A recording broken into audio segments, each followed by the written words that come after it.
Have you ever stood in the middle of a quiet night, your chest heavy, your thoughts louder than the silence, and felt torn between what you feel and what you know? It's like your heart drags you in one direction while a faint, steady voice inside points to another. Fear says run. Hurt says break. Desire whispers take. And yet, beneath the noise, there is something calmer, something that doesn't shout but waits for you to notice. I've seen how emotions can rush in like a storm, fast and overwhelming, leaving you scattered in their wake. They promise truth, but often they only magnify the shadows already within us. The Stoics understood this. They saw that the real battlefield was never out there. It was always in the mind, where every thought has the power to steady you or shatter you. The question is, can you train your mind to stand firm when everything inside you wants to fall apart? Stay with me, because what follows may change the way you face that storm. As we step into the first chapter, imagine standing in the middle of the night with tears streaming down your face. Your tears whisper, "Give up." Your fear screams, "Run."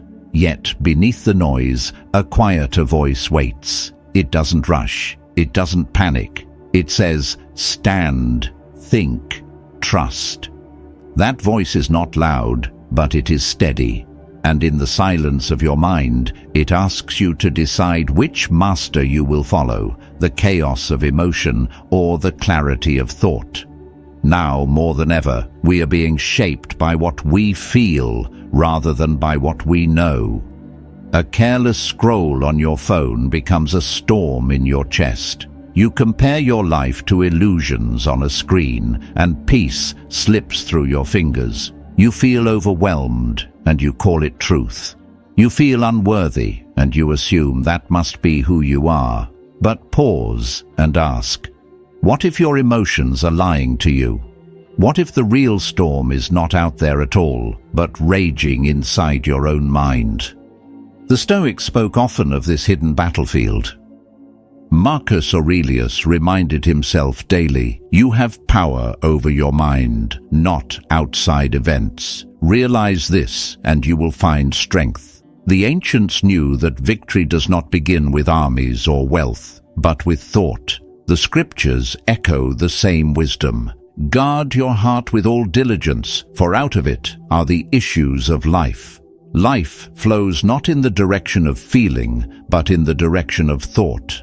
Look around and you'll see how easily we neglect this truth. We spend hours curating social feeds, polishing our appearance, arranging our homes. But the mind, we leave it cluttered, vulnerable, exposed, and then we wonder why peace escapes us, why we collapse at the smallest disappointment, why we lash out, overthink, or give up too soon.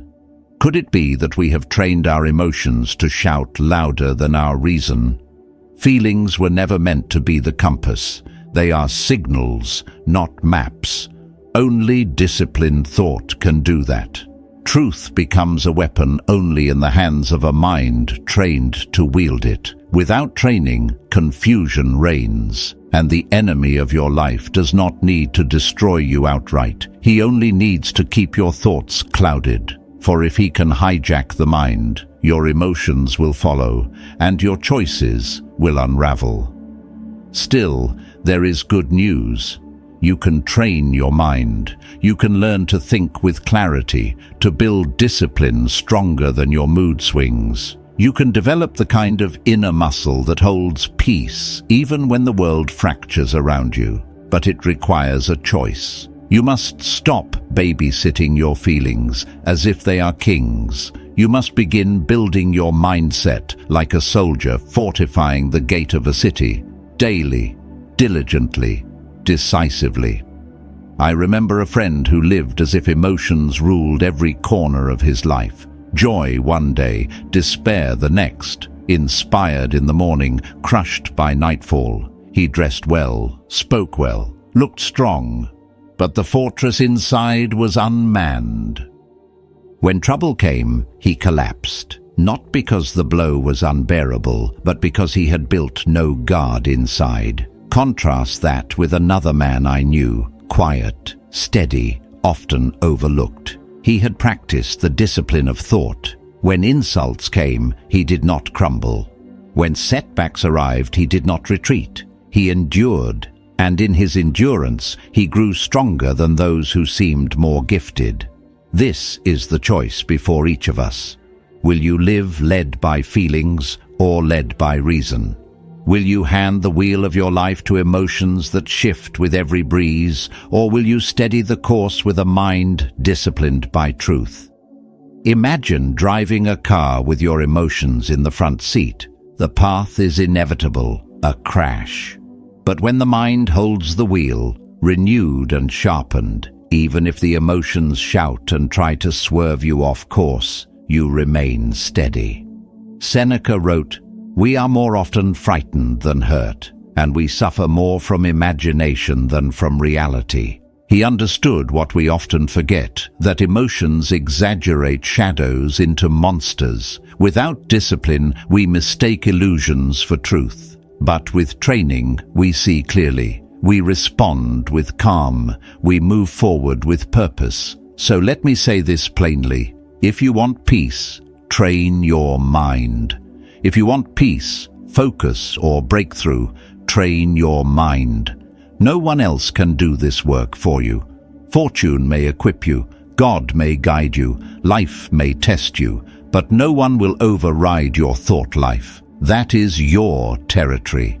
That is where dominion begins. And this is where your journey starts, not with the noise of the world, but in the silence of your own head, in the thoughts you choose to keep, in the words you allow to echo, in the way you frame your struggles and filter your emotions. For no matter how spiritual you are, no matter how strong you look, you cannot live a victorious life with a defeated mind.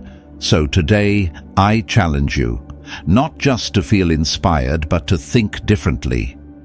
To guard your mind as you would guard your most precious treasure. To rise and say, I will not be ruled by emotions. I will think with clarity, focused, surrendered, strong, because only then can you rise above the noise and walk with purpose. Here's where the warning cuts deep.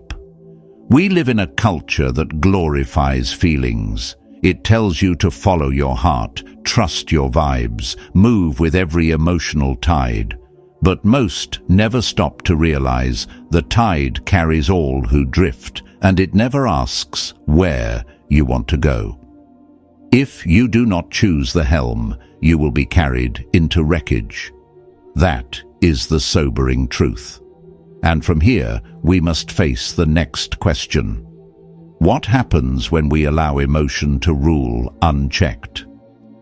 Moving into the next chapter, imagine the sea at dusk. The tide rises and falls without reason, the waves shifting direction with every wind. That is the nature of emotions, unsteady currents, never holding form for long. They are easily stirred by fear, by insecurity, by old wounds that never fully healed. And if you hand them the wheel of your life, the outcome is predictable. You won't move forward. You'll circle. You'll crash. You'll break what matters most, and you'll drift far from the life you were meant to live. Let's be honest, we've all been there. A heated word you wish you hadn't spoken. A decision made in fear that cost you more than patience would have. A dream abandoned because hopelessness whispered louder than perseverance. In the moment, your heart insisted it was right, but the aftermath told the truth. Emotions aren't always wrong, but left alone, they are rarely wise.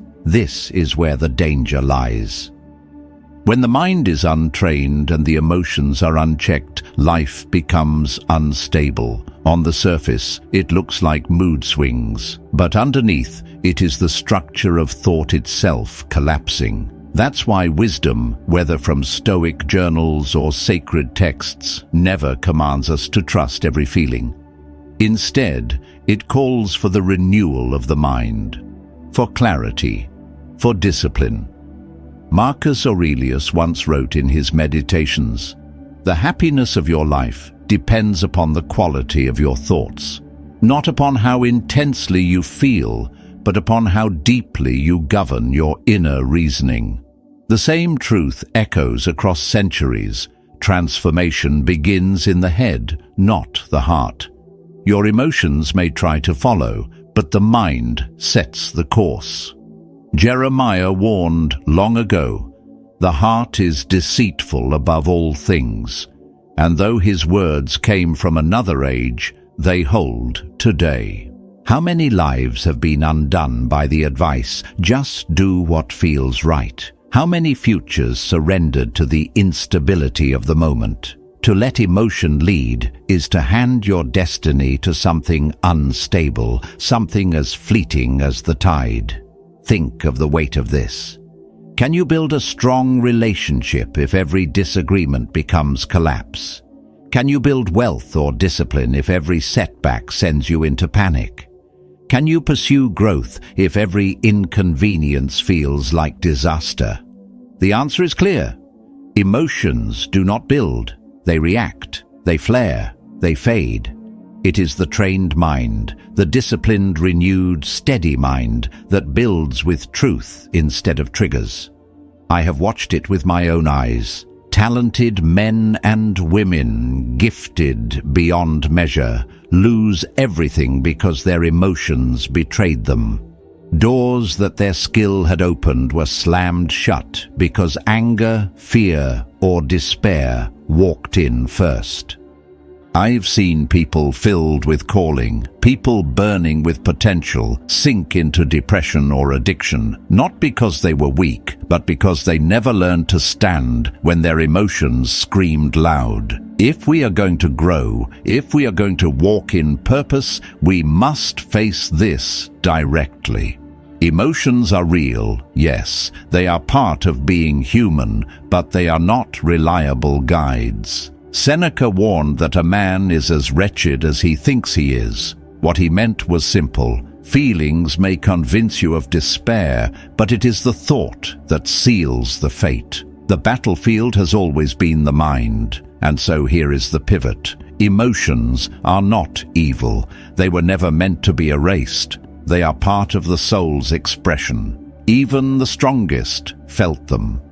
Jesus wept. He grew angry. He grieved in the Garden of Gethsemane, but in each moment he chose truth over impulse. He did not allow feeling to derail assignment. That is what maturity looks like. Not denial, but governance. When fear rises and you still move forward, when offense strikes and you still show up, when sorrow weighs heavy and yet you refuse to abandon your post. This is where the Stoic path and the sacred path align. The flesh seeks relief. The spirit seeks growth. The emotions demand escape. But endurance calls for something greater. And your mind, that quiet, disciplined citadel, is the place where the war is won or lost. Understand this. The attacks you face are not always in circumstance. Often they are in thought. If an enemy can confuse your mind, your emotions will follow, and your life will unravel without a single blow from outside. But you are not without choice. You can rise above the pattern. You can choose to stop living as a captive of mood and start living as a steward of thought. Renew your mind daily until peace becomes your default, until clarity becomes your natural posture. That is the life you were made for, not tossed by every feeling, not swayed by every storm, but rooted, steady, immovable. Marcus Aurelius, ruling an empire under constant threat, reminded himself, "You have power over your mind, not outside events. Realize this, and you will find strength." So today, I dare you to pause and ask yourself hard questions. Have I been thinking with my emotions or thinking with my mind? Have I allowed what I feel to take precedence over what is true? And if so, am I willing to shift? Because here lies the deeper truth. Your life today is a reflection of the thoughts you entertained yesterday.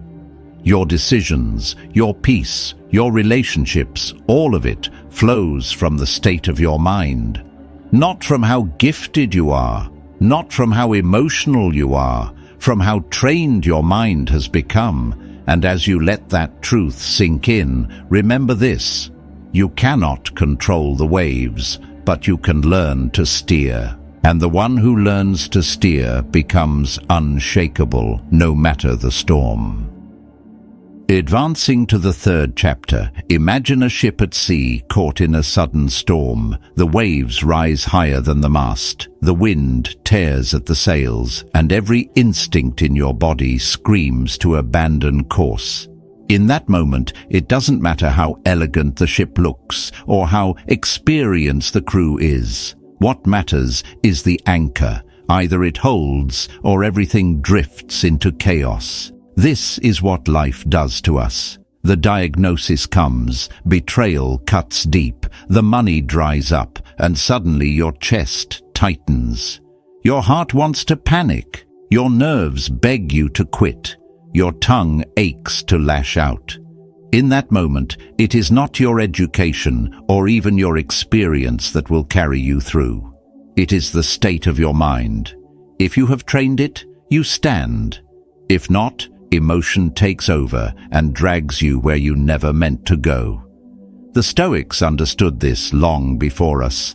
Epictetus taught, "No man is free who is not master of himself." He knew that fear is loud, but clarity is stronger when cultivated. Scripture echoes the same truth. For God has not given us a spirit of fear, but of power, of love, and of a sound mind. Notice those words, a sound mind, not scattered, not reactive, disciplined, steady, anchored. That is the design for how we are meant to live. Why does it matter to train your mind? Because life will not always pause to let you catch your breath. The storms come without warning, and if your mind is unprepared, emotions rise like unchained waves. Every time you respond from instability, you step further from purpose. But a trained mind, rooted in truth, responds with wisdom, not worry, with faith, not fear. Consider Jesus in the wilderness, hungry, exhausted, physically vulnerable. The enemy did not simply tempt his body, he attacked his mind. If you are the Son of God, it was not suggestion, it was mental warfare. But Jesus had armed his mind with truth. His reply was instant. It is written. That is how a strong mind wins. By recalling truth faster than fear can dictate the next step. Think of Joseph, betrayed by his own brothers, accused unjustly, thrown into prison. His emotions would have told him to hate, to revenge, to surrender to despair. Yet Joseph's mind had been trained to see beyond the immediate pain. He understood a Stoic principle in a different tongue, that purpose is not cancelled by hardship, but refined through it. Pain became the chisel shaping destiny. Or Daniel in Babylon, surrounded by a culture designed to erase him, pressured at every turn to compromise. Yet the record says, Daniel purposed in his heart that he would not defile himself. That resolve did not come from fleeting emotion. It came from decision, a mind made up before the trial arrived. That is what discipline looks like. Not scrambling in the storm, but preparing before it hits. In each of these stories, the common thread was not luck. It was preparation, spiritual clarity, mental discipline. And that kind of clarity is available to you as well. You don't have to be tossed around by moods that shift with every circumstance. You don't have to lose sleep because your thoughts circle without end. You have been given the power to train your mind. And when you do, everything begins to change. You think before you react. You respond with wisdom instead of spiraling in worry. You learn to hold your peace in the middle of chaos. You stop letting opinions control your worth. You stop living as a slave to feelings and begin living as a steward of thought. Do not mistake this for mere self-improvement. It is warfare of the highest order. The enemy knows that a trained mind is dangerous. He cannot plant lies where truth has taken root. He cannot twist emotions where convictions are firm. That is why he works overtime to keep you distracted, restless, and mentally weak. But you are called to something higher, a sound mind, a steady spirit, a life unshaken. Now imagine your own life. Think of the times you lashed out in anger, then regretted the words as soon as they left your lips. Think of the night's anxiety stole your sleep because your mind wandered in circles you couldn't control. Think of the opportunities you may have lost because fear convinced you to hesitate. These moments are proof. Emotions cannot be trusted with the steering wheel. They react, they exaggerate, they consume. But your mind, when trained, can hold steady even when the waves are violent. The Stoics compared life to a play where we cannot choose the roles assigned, but we can choose how to perform them. In the same way, you cannot control when the storm hits, but you can control whether you hold the wheel or let your feelings crash the ship. This choice is made not in the heat of the storm, but in the daily discipline before it comes. So ask yourself, what kind of mind are you building? One shaped by truth or one tossed by chaos? Because your future depends on it. Your peace depends on it. Your calling depends on it. Emotions are powerful. They can inspire courage or ignite destruction. They can build bridges or burn them down. But when they drive, they always end in ruin. Not because emotions are evil, but because they were never designed to lead. They are passengers, signals. They warn, they stir, they remind, but they must never command. This is why Epictetus said, "No man is free who is not master of himself." Mastery does not mean denial. It means clarity. It means feeling fear, but moving forward anyway. Feeling offense, but choosing not to retaliate. Feeling grief, but refusing to abandon hope. It is this choice, again and again, that anchors the mind in strength. And here is something I want you to carry. A trained mind is not only a shield, it is a weapon. The enemy cannot deceive you when truth is written in your thoughts. He cannot manipulate you when conviction is already rooted. He cannot distract you when clarity has become your default. That is why training your mind is not optional. It is survival. So as you hear these words, I'll ask you to do something simple. If you know the power of a steady mind, write one word in the comments: discipline. Let it be a reminder to yourself and to others walking this path that clarity is built choice by choice, day by day. And if this message speaks to you, subscribe, not as a favor to me, but as a commitment to yourself, to keep building a mind that cannot be shaken. From here, the journey continues. We've seen why emotions cannot lead and why truth must anchor. Next, we step into the daily practices, the training ground where clarity is forged, where your mind is shaped into something no storm can move.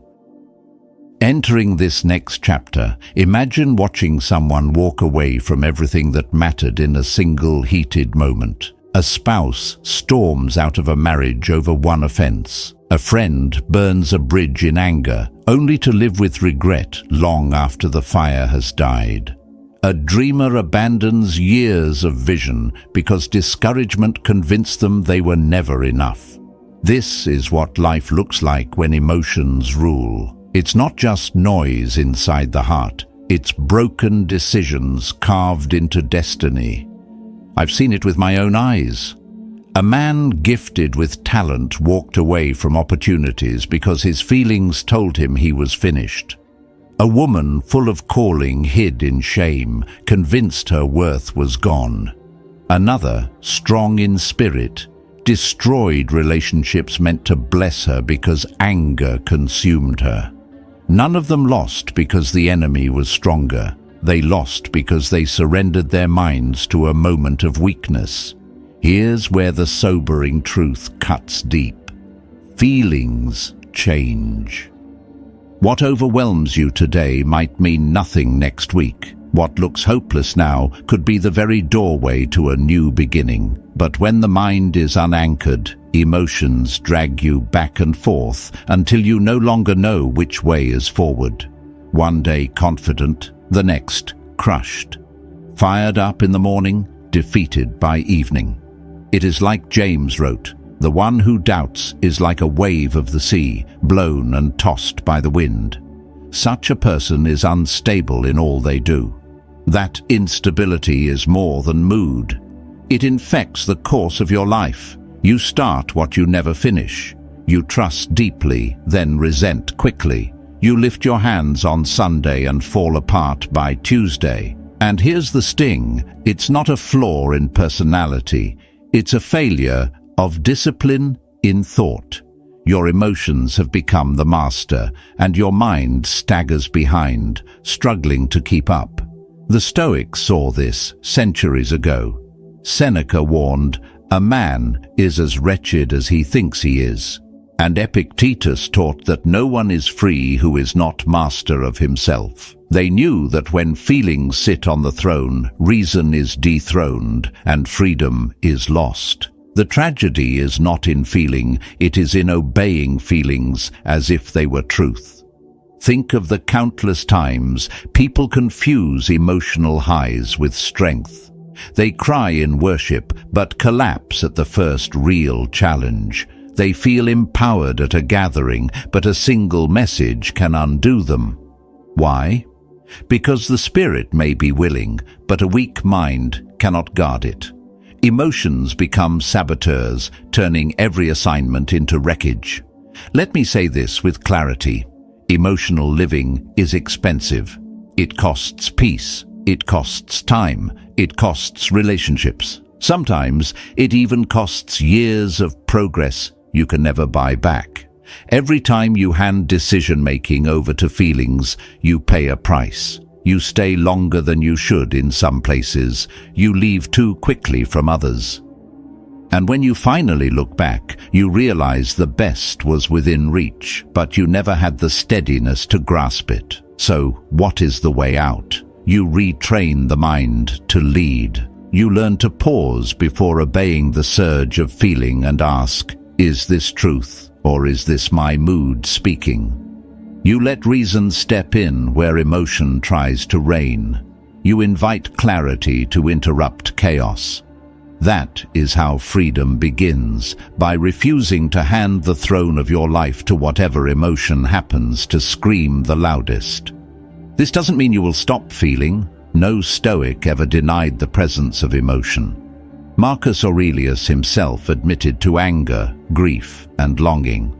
But he also reminded himself, if it is endurable, then endure it. Stop complaining. The wisdom lies not in killing feelings, but in placing them back where they belong, servants, not masters. And this is what maturity looks like. You may still feel fear, but you refuse to bow. You may still carry hurt, but you do not let it harden into bitterness.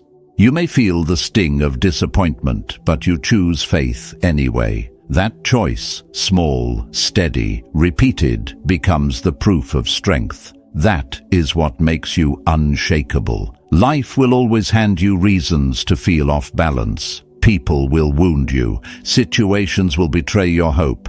The enemy will whisper into your emotions, painting lies so convincing they feel like truth. But a trained mind sees through the disguise. A trained mind rejects the trap. A trained mind responds with wisdom when feelings demand reaction.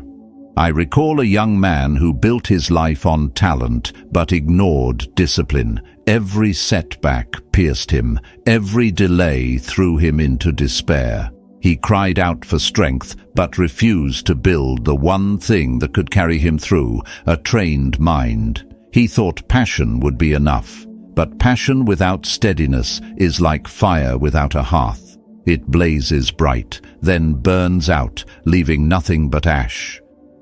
On the other side, I've seen quiet men and women with little outward fire, but with discipline etched into their thoughts. They did not crumble when storms came. They stood, not because they felt invincible, but because their minds were steady. They understood the Stoic truth. You may not control what happens, but you control how you meet it. That discipline built legacies. That steadiness turned weakness into strength. So hear me, your mind must lead, your emotions must follow. This is the order that builds. This is the order that sustains. And when you learn it, your life becomes anchored. You still feel, but you no longer serve those feelings. You experience the storm, but you do not let it steer. You walk through chaos, but you remain unbroken. And as we close this chapter, let the truth settle deep. Emotional living is the most costly life you can choose, but disciplined thought, steady and trained, is the richest inheritance you can leave yourself. From here, the path leads forward toward practices that not only steady the mind, but transform it so that peace becomes your default and resilience your way of being. From here, imagine waking up to a storm outside your window. The sky is dark, the wind fierce, but inside your chest there is something stronger than the chaos. You rise and say quietly to yourself, "No, this emotion does not get to run my life today." That sentence is more than defiance, it is dominion. Not just survival, but mastery. Not of the world, but of the inner kingdom where thought rules. This is where true strength lives. You are not a slave to every flicker of feeling. You are the steward of what you choose to think. And when your mind is trained, even when storms rage loud, you stand unshaken, undistracted, grounded in clarity. Seneca once wrote, "We suffer more often in imagination than in reality." He knew the battlefield is within, but he also knew the mind is not just a battlefield, it is a builder. Every thought you allow to sit in your mind lays a stone in the structure of your life. Thoughts become beliefs, beliefs become behavior, and behavior hardens into legacy. So if you want to change your life, do not begin with circumstances, begin with how you think. Now, I know this sounds simple, but simplicity is often the hardest discipline. Some of you are not losing because your heart is weak. You are losing because your mind is undisciplined. You are not failing because you are lazy, but because no one taught you how to govern the thoughts that run wild.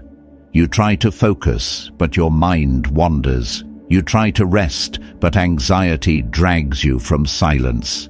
You try to believe, but the echoes of past wounds scream louder than any truth.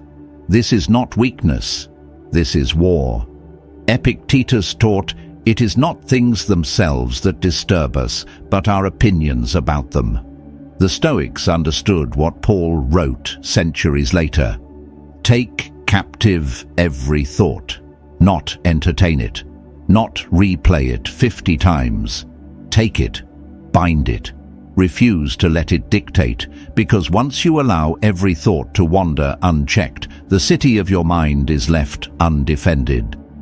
But when you confront each thought and weigh it, you reclaim authority. Here's where a practice emerges. I break it down into 4 steps, a way of thinking not once, but daily. I call it THIS, think the word. Hold your thoughts captive. Invite clarity into your mind. Speak what aligns with truth. First, think the word. You cannot think rightly if you are not filled with truth. You cannot overcome lies by wishing them away. Lies are conquered by replacing them with clarity. Just as a soldier doesn't fight with empty hands, you cannot fight deception without weapons of reason and wisdom. When Marcus Aurelius faced the betrayals of Rome, he returned each night to his journal, writing down words that sharpened his mind against despair. He knew that to resist the storm of feelings, he needed something fixed to stand on. Then, hold your thoughts captive. Do not let every idea run wild through your head. Pause and ask, is this thought born of fear, of insecurity, of bitterness, or is it rooted in truth? You are not powerless against what enters your mind. You are responsible for what you allow to stay. And the more authority you take over thoughts, the more stable your emotions become. Next, invite clarity into your mind. Many attempt discipline by willpower alone, but the mind is too vast to govern without guidance. You need wisdom beyond your own to sort through the shadows, pain, betrayal, fears that echo long after the moment has passed. So before your thoughts spiral into chaos, pause, breathe, ask for perspective. The Stoics would step back and practice what they called the view from above, imagining life from a higher vantage point so their immediate emotions lost their grip. They understood what we often forget, that detachment creates clarity and clarity creates peace. Finally, speak what aligns with truth. Words are not harmless. They reinforce thought.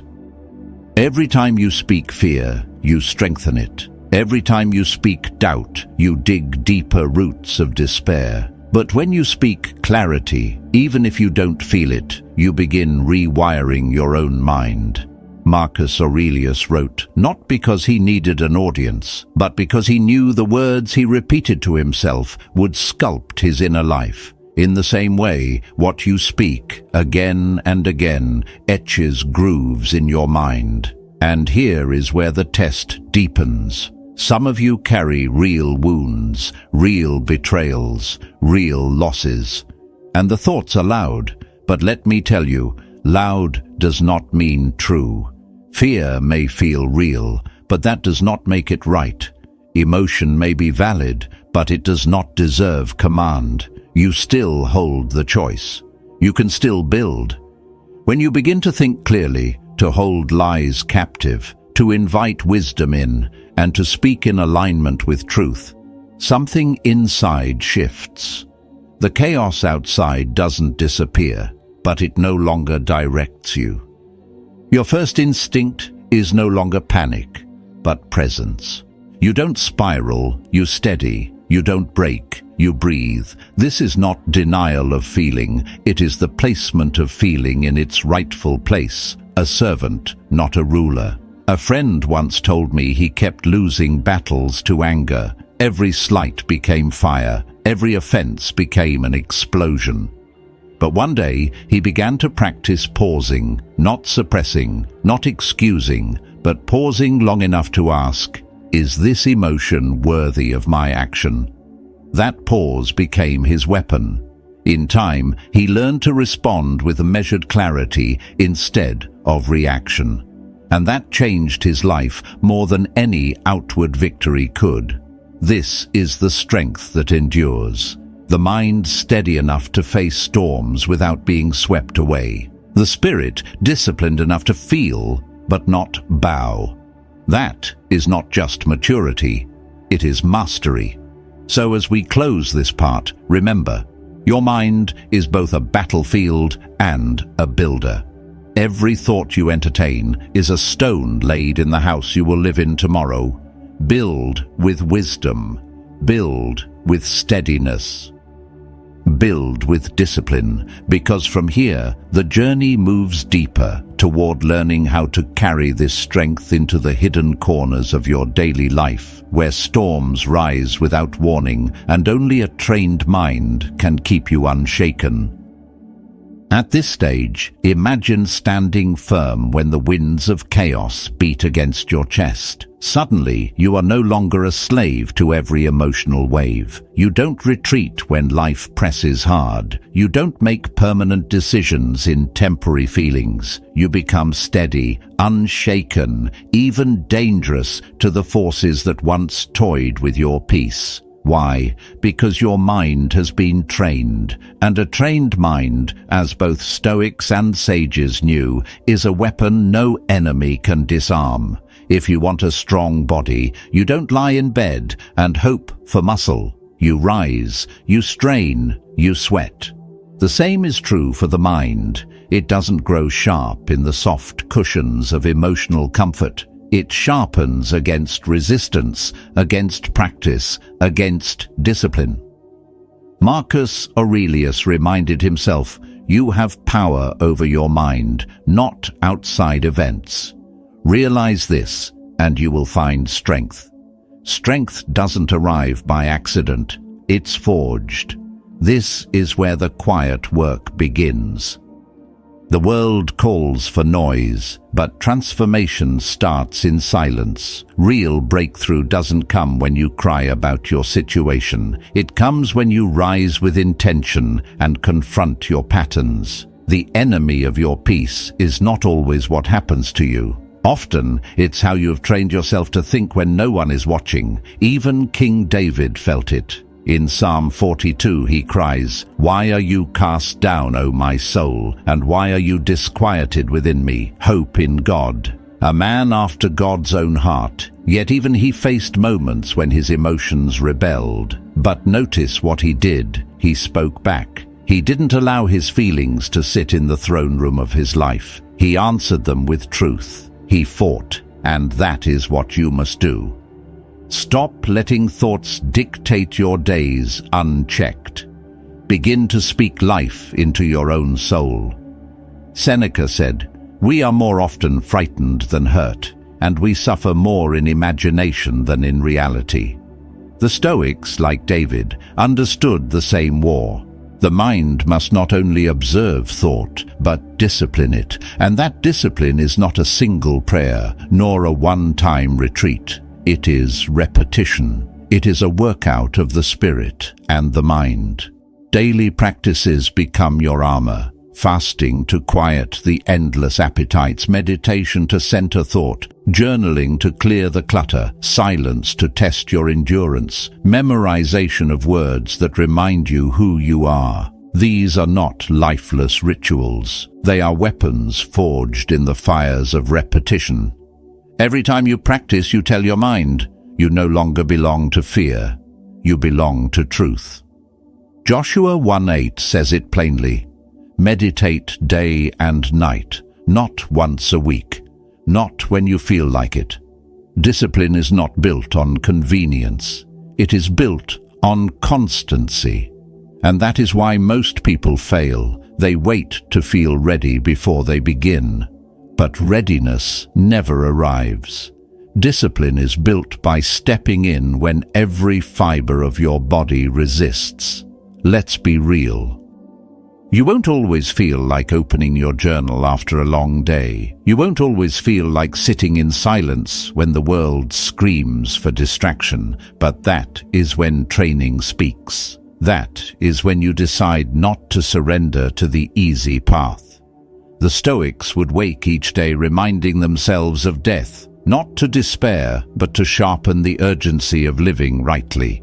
In the same way, you train your mind by doing what strengthens you, especially when emotions want to break you. And here is the beauty.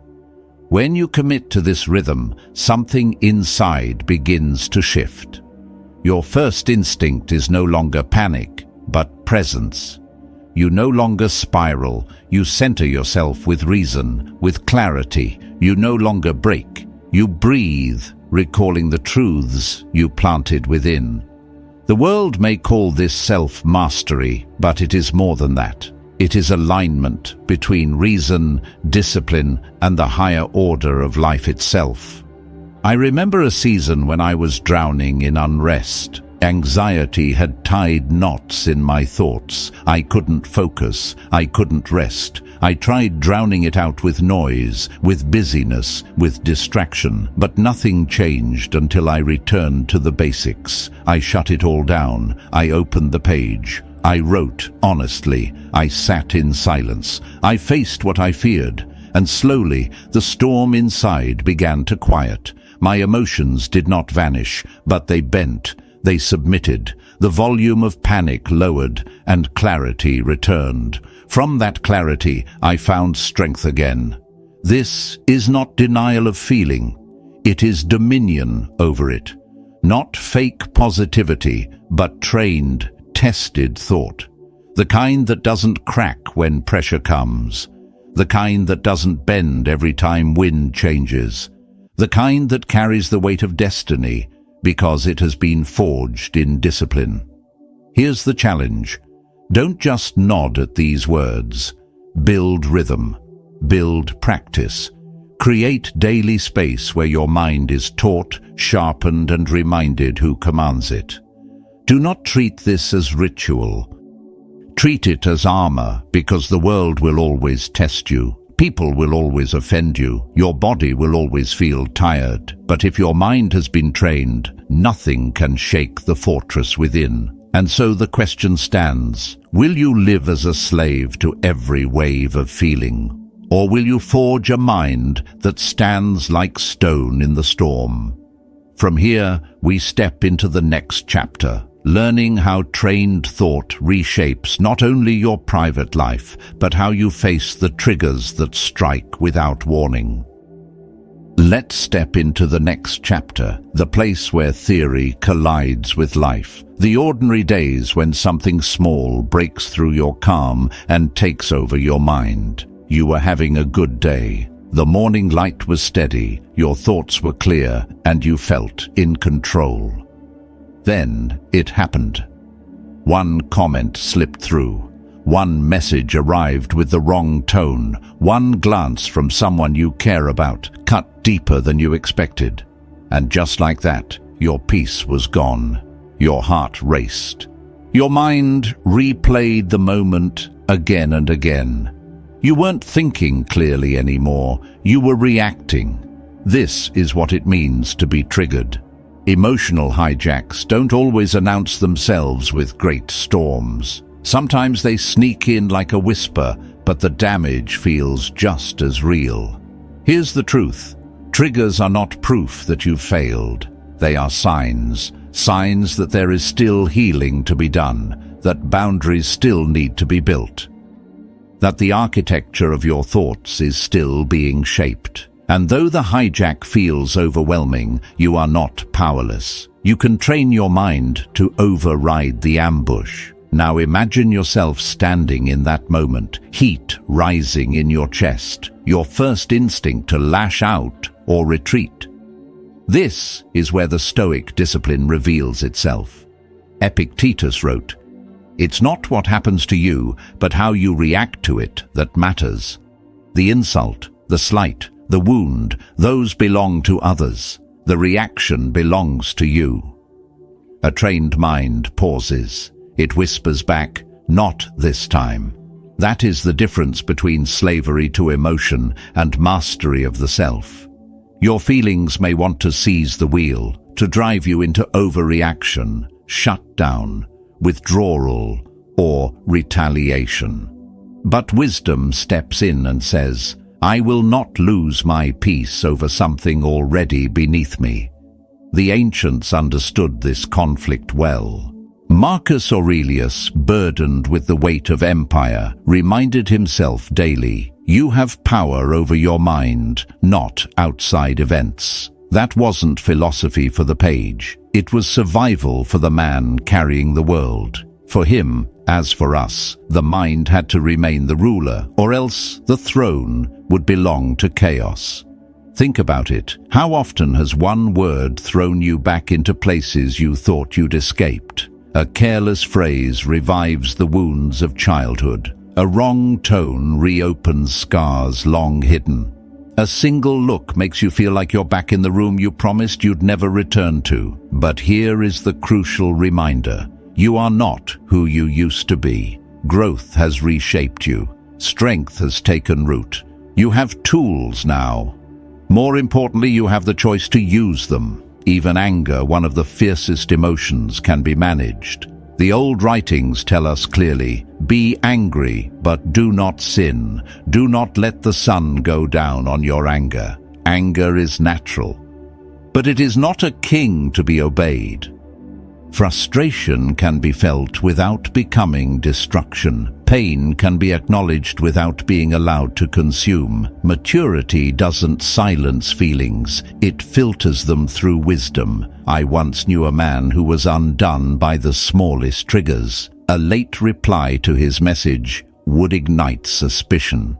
A missed greeting in a crowded room convinced him of betrayal. He lived on the edge of emotional explosions. Relationships collapsed, opportunities dissolved, not because he was weak, but because he never prepared his mind to stand against the ambush. His peace was fragile because he had given its keys to others. But I've also seen the opposite.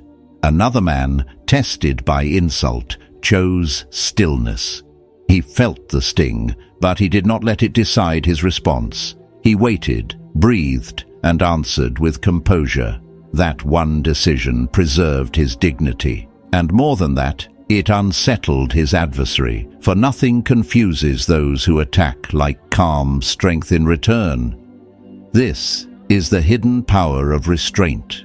To others, it looks like silence. To you, it feels like freedom. Preparation is the secret. The Stoics called it premeditatio malorum, the meditation on possible misfortunes. They imagined the insults, the losses, the hardships in advance, not to wallow in fear, but to rehearse their responses. So when life struck, it found them already prepared. You can do the same. You know your triggers. You know the conversations that drain you, the faces that provoke insecurity, the environments that stir old fears. Don't walk into them unaware. Train in advance. Build boundaries. Anchor your identity before the waves hit. Because make no mistake, the adversary knows when to strike. He waits until you're tired, hungry, or worn thin. That's when the whispers come. See, you're still broken. They never respected you. You are abandoned. These are not truths. They are lies cloaked in the language of familiarity. If your mind is untrained, you'll invite them in, and soon they'll rearrange the furniture of your life. But a disciplined mind sees through the disguise. It locks the door. Marcus Aurelius said, "If you are distressed by anything external, the pain is not due to the thing itself, but to your estimate of it. The insult doesn't destroy, it is how you measure it that matters. If you treat it as proof of your unworthiness, it wounds deeply. If you see it as mere noise, it passes like wind through trees." You cannot always control the strike, but you can control the estimate, and in that estimate lies your power. So here is the charge. Train now for the battles you will face tomorrow. Don't wait until your buttons are pushed to decide how you'll respond. If you wait, you've already surrendered. Decide today. Decide the weight you'll give to words. Decide the value you'll assign to opinion. Decide how far you will let offense travel before you silence it. Let's be clear, life will always offer reasons to stumble. People will always offend. Situations will always disappoint. Triggers will never fully vanish. But the choice is yours. You can let them rule, or you can rule over them. That is the line between instability and steadiness, between chaos and clarity. So as this chapter closes, hold on to this truth. Triggers may knock, but they don't own the key to your mind. That key belongs to you, to your discipline, to your training. And from here, the path continues. into a life where peace no longer depends on circumstance, but flows from the fortress you've built within. There comes a moment when each of us must decide what will rule within, not the rise and fall of moods, not the sharp pull of impulse, but the steadiness of a disciplined mind. Seneca once said that we suffer more in imagination than in reality. The storms that undo us are often not outside, but within. To conquer them is not to silence emotion, but to meet it with reason. So decide now. Do not wait for the insult to strike or the setback to arrive. Decide now that your mind will not be open ground for every passing fear. Decide now that no passing word or shifting circumstance will drag you from your place of strength. Marcus Aurelius reminded himself that the power of life rests in the mind, not in events. If you remember this, nothing bends you. Think of your mind as a fortress. If left unguarded, the gates swing wide and anger or envy pour in. They rearrange the rooms, stir the dust, and leave ruin behind. But if discipline stands watch, the fortress holds.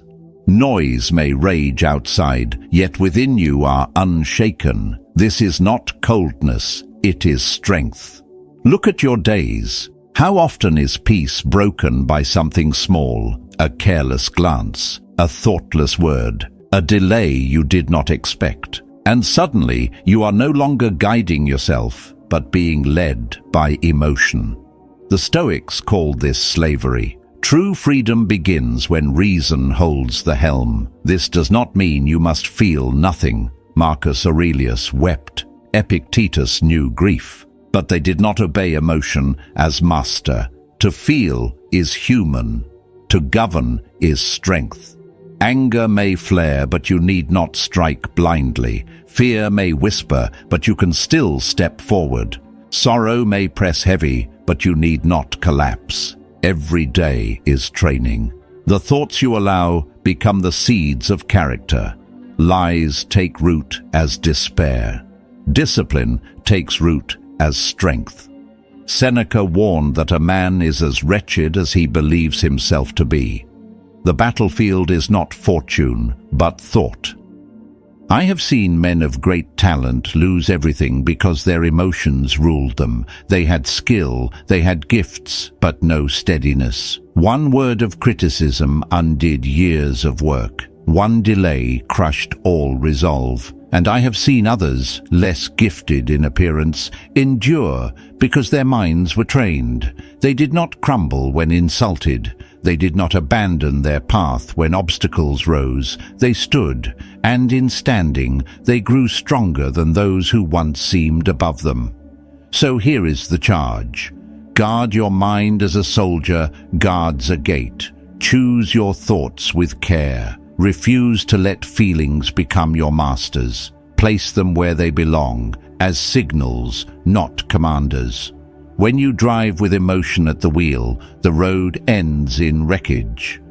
When the mind holds steady, the road leads to peace. If these words resonate, write one word below: steady. Let it be a mark of your own resolve. And if this way of living speaks to you, subscribe so you can keep walking further into this practice, one step at a time. Remember this as you go. You cannot command the wind, but you can set the sail. You cannot calm the storm, but you can hold the helm. You cannot stop the waves, but you can choose whether they toss you or temper you. A trained mind does not erase hardship.